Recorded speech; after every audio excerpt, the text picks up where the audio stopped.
इसलिए जो साधन है उनका भी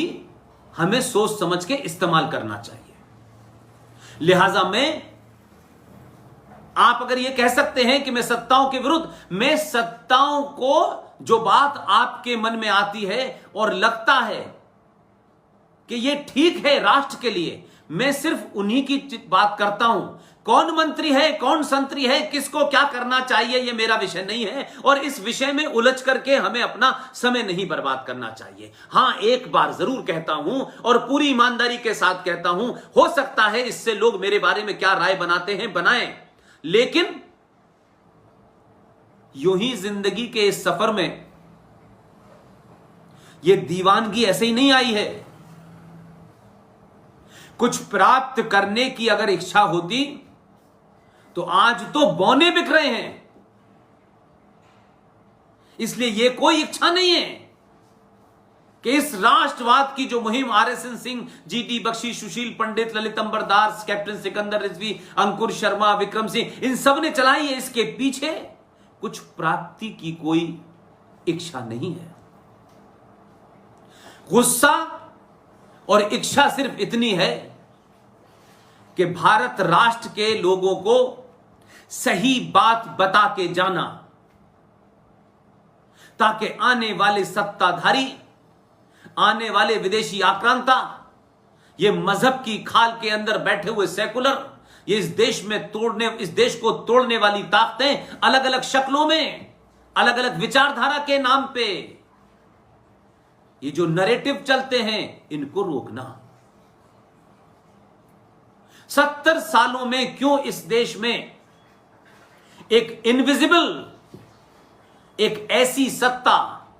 जो दिखती नहीं थी, जिसे अदृश्य सत्ता कह सकते हैं, ये स्थापित होने दी और उस सत्ता को स्थापित करने में आपने भारत के संविधान को कुचला, आपने भारत की संसद की अनदेखी की, भारत के जितने भी इंस्टीट्यूशंस हैं उनको धत्ता बता दिया आपने अपनी इच्छा को राष्ट्र की इच्छा बताया। आपने सत्ता पे बैठे रहने के लिए राष्ट्र के जिम्मेदारी का अपने आप ठेका लेकर के आपने कई सारे काम ऐसे किए जो आप तो सत्ता में रहे और चले गए, लेकिन मैं और आप और मेरे बुजुर्ग, जिन्होंने इस लड़ाई को दो हिस्सों में नहीं बांटा कि हम ये लड़ाई किसके खिलाफ लड़ रहे हैं और किसके लिए लड़ रहे हैं, इसलिए सत्ताएं आई चली गईं, लेकिन राष्ट्र कमजोर हो गया, हमारे सरोकार कमजोर हो गए, हमारी संस्कृति कमजोर हो गई, हमारा इतिहास खत्म कर दिया गया और हम एक ऐसे चलते फिरते पुर्जे बना दिए गए जो सिर्फ ये सोचते थे कि सरकार आएगी तो इस बार हमें किस चीज में छूट देगी। हमारी पूरी सनातनी ताकत 2 रुपए किलो चावल, बिजली का बिल कम, पानी का बिल माफ, हम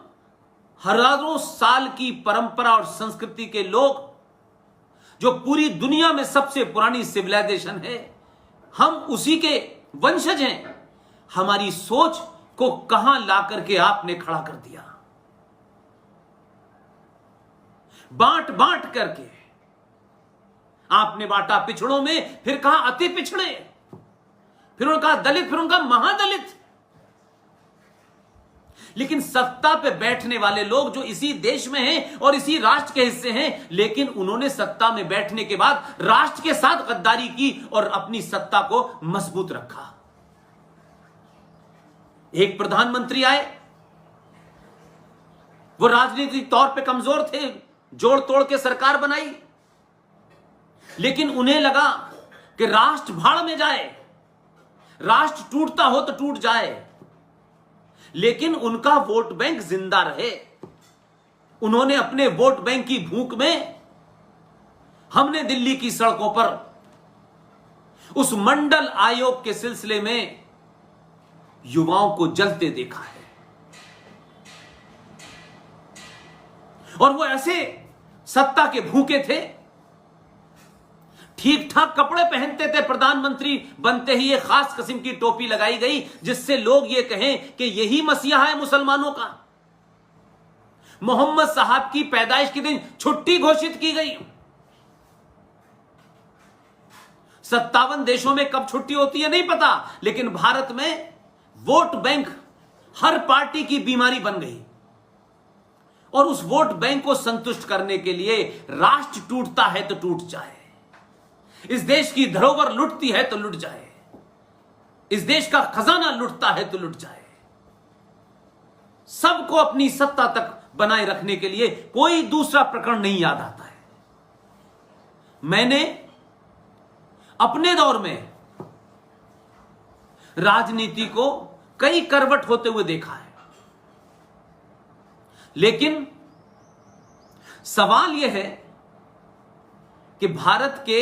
नौजवानों को भारत देश बनाना है या भारत राष्ट्र बनाना है। देश के लिए किताब है, देश के लिए संसद है, देश के लिए पुलिस है, फौज है, शिक्षा के लिए यूजीसी है, ये यूनिवर्सिटीज हैं, इसमें नियम कानून बनते बिगड़ते रहते हैं। 1950 में बाबा साहब अंबेडकर का जो संविधान था, सत्ताधारियों ने राष्ट्र को मजबूत करने के लिए उस संविधान में अमेंडमेंट नहीं किए, सत्ताधारियों ने अपनी सत्ता को मजबूत करने के लिए मात्र 26 साल में, जिसको 1950 में बनाया गया, जिस बाबा साहब अंबेडकर के बारे में सुबह से लेकर शाम तक जिक्र करते हुए थकते नहीं है कुछ लोग, उन्हीं बाबा साहब अंबेडकर को अपनी राजनीति कहीं नुकसान ना हो जाए तो नेहरू जी उनको हराने के लिए बाबा साहब अंबेडकर को गए। अब या तो हम ये कह सकते हैं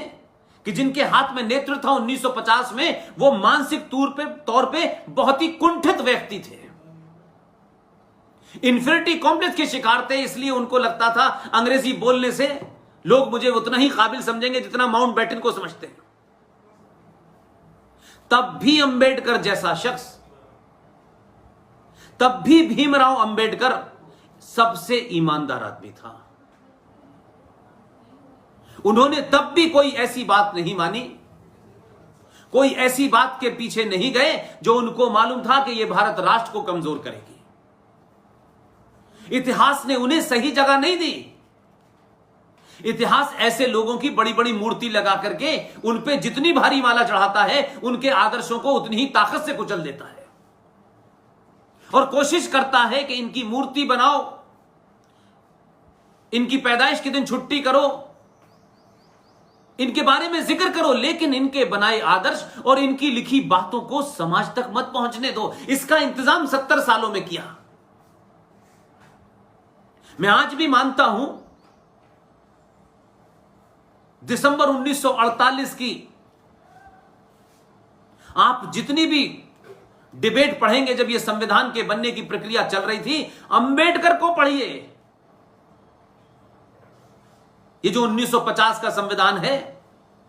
इसमें 140 से ज्यादा 50 के आसपास अमेंडमेंट हो चुके हैं, लेकिन ये अमेंडमेंट भारत राष्ट्र को मजबूत करने के लिए नहीं करे गए। मेरा दुख यह है, मेरा गुस्सा यह है, तो कौन सी क्रांति पिछले 70 सालों से हो रही थी? किसको हम हटाने और किसको लाने की लड़ाई लड़ रहे थे? क्यों लड़ रहे थे? या एक्स अच्छा था या वाई बुरा था? हमारा यह तो झगड़ा नहीं था। हम तो किसी की विचारधारा क्या है नहीं है इससे हमारा कोई मतलब नहीं था, लेकिन उस संविधान जो बाबा साहब अंबेडकर ने दिया, इस सब के बावजूद भी कई जगह उनकी नहीं चली, कई जगह वो अपनी बात नहीं कर पाए, क्योंकि चापलूसों का एक चंगुल था और जिन्होंने पाकिस्तान बनाया वो यहां जाने से पहले कई प्रावधान करके चले गए। जो पाकिस्तान बनाने की लड़ाई लड़ रहे थे वो भी भारत के संविधान में बहुत सारे प्रोविजन पहले से करके चले गए, ताकि यहां जो उनके वारिस छोड़ के गए थे, जिसका नेतृत्व मौलाना आजाद जैसे एक जाहिल ने किया, न स्कूल गया, न कॉलेज गया, न यूनिवर्सिटी गया, लेकिन भारत का पहला शिक्षा मंत्री बना। न भारत का नागरिक था वो, न भारत का उसके खानदान से कोई लेना देना था, मक्का में पैदा हुए, 1888 में, 1902 में भारत आ गए, 1906 में मुस्लिम लीग बनी और भारत के पहले शिक्षा मंत्री बन गए। तो हम अपनी रूट को समझें कि प्रॉब्लम है कहां।